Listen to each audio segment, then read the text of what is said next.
Secondo una leggenda, San Silvestro ebbe notizia che a Costantino, che gli era venuta la lebbra, pare che sia venuta realmente fra l'altro, gli aruspici e gli auguri gli avevano detto: guarda, tu per guarire dalla lebbra te devi fare il bagno dentro il sangue di tanti bambini. Al che poi pare che lui si sognò San Pietro e San Paolo, o comunque San Silvestro che stava a Santoreste, si era rifugiato lì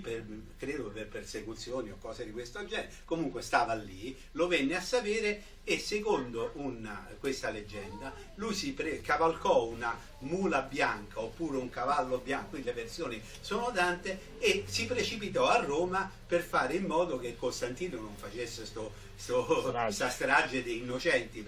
e poi ci fu la guarigione, la donazione di Costantino, Lorenzo Valla che scrisse, tutta quanta una storia che si apre. Allora, tenete presente che secondo comunque anche detti popolari, praticamente ci sono 3 pietre sulle quali dicono che posò lo zoccolo questa mula o questa cavalla bianca, e una si trova a Rignano Flaminio, una prima volta e l'altra a Roma. Però tenete presente che notoriamente mulo o cavallo che sia hanno 4 zoccoli in tutto, 4 zampe, 4 zoccoli, invece le impronte sono solamente 3, e qui la spiega. San Silvestro, finiti certi chiassi,